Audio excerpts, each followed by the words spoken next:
Hey, gather around here, kids. Dear old Uncle Toshi is sobered up and he's ready to tell you a story from the dark times. In the long, long ago, when Fallout 76 first launched. Back before the great revival that was the Wastelanders update, Fallout 76 had some wild features about it, and it truly was a lawless land. Mostly because gamers are a toxic and trigger-happy bunch, but an equally important component was that no one was really sure how Fallout fans would behave in an online game. And a few months after the game dropped, in November of 2018, almost 5 years ago, Fallout 76 would see its first major update with Wild Appalachia. The first update would introduce some of the elements that we now see as staples of the game, such as brewing and distilling of alcohol, Foshnot, and most importantly for today's topic, the survival mode. Survival mode was pretty straightforward. Players can openly attack and kill others, bounties are placed on them, and a scoreboard on the map menu will display the top 3 ranked players on that server during any given playthrough. Not too shabby.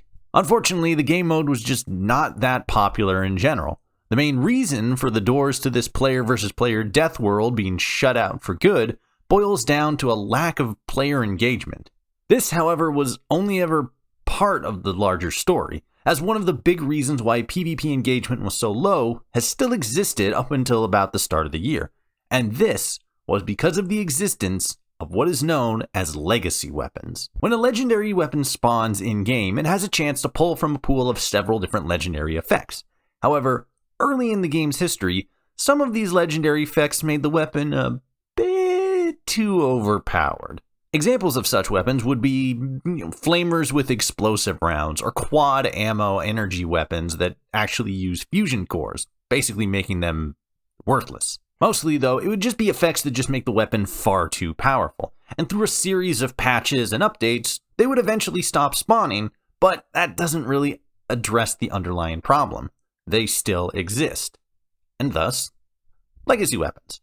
Part and parcel because these weapons existed, PvP became less and less viable, as all you would really need to do is drop $20 to buy a black market merchant eBay weapon that can one-shot anything in the game, and you're set.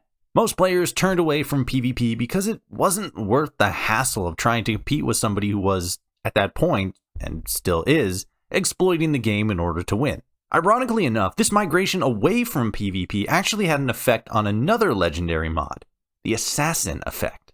The Assassin legendary perk would grant a whopping plus 50% damage against other players. Now that's a lot of damage. That was awful. That was terrible. Because no one was taking part in PvP though, this legendary ability was effectively abandoned and written off as useless. PvP did still, however, exist in the form of workshops, specific locations across the maps that players could claim in order to harvest useful resources like concrete, steel, and even ammunition, but came with the risk of another player invading the workshop in order to take it from them, thus initiating a PvP combat zone. I actually talked about this concept with a Fallout 76 PvP legend named Cazador on the first episode of my podcast series, The Atomcast, that I host here on the channel. So if you want to check that out and hear us go into more details about Workshop and PvP, click on the eye icon in the corner and check it out. Workshops on their own worked very well for a while though, especially the ammo workshop. That was prime real estate. However, early seasonal scoreboards and later seasonal scoreboards would add items such as a homemade weapon manufacturing machine, and then later the fusion core recharging station, and that some people could add to their homes like they were just there, thus making the most sought after locations useless. The Collectron robot also didn't make things better, as all you would have to do was drop one down and it would just go out and start harvesting resources, meaning that now players didn't even have to leave their camp in order to collect resources. They just had the robot collect them for them. While granted, this did mean that they could devote more time to the story or just grinding to gain experience points, it took a big part out of the game in general. So what could be done? What can be done? How could PvP once again become a viable option in Fallout 76 now that legacy weapons have more or less been removed from the game? Maybe we bring survival mode back as a year-round option for players, We already have it as one of the cycles for Fallout Worlds, and it's pretty fun for just, goofing around without any progress carrying over. The problem with bringing back survival mode, however, is that with how much of a grind and resource management the game already is, current player loadouts just can't handle the basic requirements when it comes to perks and stat necessities. So it definitely wouldn't allow for, alternate loadouts when you're engaged in PvP. Sure, there's a new player loadout workshop item that allows you to swap between different perk card decks, but this really is only effective when you know you're about to engage in PvP and can prep for it. It does nothing if you're attacked just out in the wild. Take my character, for example. I'm a pretty tough customer when it comes to PvE standards, but put me up against a player with a loadout geared specifically towards PvP or has literally any experience with PvP combat, and I'll crumble faster than those scorched human statues when you get too close to them. Player inventory, even with backpacks, pocketed armor, alcohol and drug enhancements, just does not allow for enough space for players to switch actively from one set to another.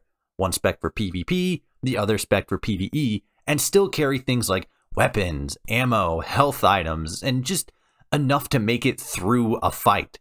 Especially when dupers stacked up with thousands of PvP useful items like Nuka-Cola and alcohol and drugs and those other things. Bethesda could implement other zones specifically for PvP combat, but just like with workshops, the incentive factor is still an issue.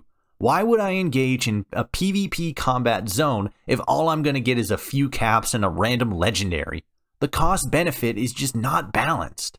In my opinion, the best way that Bethesda could bring PvP back to Fallout 76, without stripping away any features that it already has in place, would be to bring back Nuclear Winter. Released back on June 10th, 2019, Nuclear Winter was effectively Fallout 76's version of other Battle Royale games at the time, like Fortnite and PlayerUnknown's Battleground. I should just said PUBG. Why did I say PlayerUnknown Battleground? Originally met with some very confused head turns, obviously, Nuclear Winter turned out to be a really solid and overall exciting game mode, being the closest thing that most players would experience to a normal PvP mode without it feeling too cumbersome or bloated. Like most things with Fallout 76, it was a bit grindy and there was a little bit of a pay sink depending on how you played. But even with the randomness of the game mode itself, it meant that even longtime players could end up losing out against newbies that just got a few good items and were a bit lucky. I'm notoriously bad at competitive shooting games, and even I managed to score a W or two. Just don't pay attention to the fact that I bush camped most of those. It's a legit strategy, okay? So what am I trying to say? That PvP will never be viable in Fallout 76? That only by removing other features it will be? That Nuclear Winter is the best thing to happen to Fallout 76 and Bethesda should bring it back? Okay, maybe that last one a little bit. But regardless, what I'm trying to get at is that in its current state, there still is a viable path forward for PvP combat in Fallout 76. Sure, it may end up being something disconnected from the main game experience, like High Risk in Fallout Worlds or Nuclear Winter, but at least it would be something to give players the chance to scratch the more bloodthirsty part of themselves. That came out weird. When Fallout 76 was originally announced, I was pretty big into Rust at the time, and I figured that the game would play very similar to that, but, with a perk system. In a way, I like how 76 turned out, with a much bigger focus on building bridges instead of nuking them. Mostly. Still though, the call to test your mettle, to sharpen your blade against that of a worthy opponent, is still a very strong desire in the hearts of many players. Who would we be to deny, even if for just a fragment of our world, where such bonds might be forged and such might tested? Alright, that got a little theatrical even for my taste. In the end though, those are just my thoughts, and I'm interested to hear yours. Do you think PvP could return to modern-day Fallout 76? What form could it take? I'm really interested to hear what PvP enthusiasts have on this idea. In the meantime, though, I thank you so much for watching, like and subscribe and stuff, and I will see you all out there in the wasteland.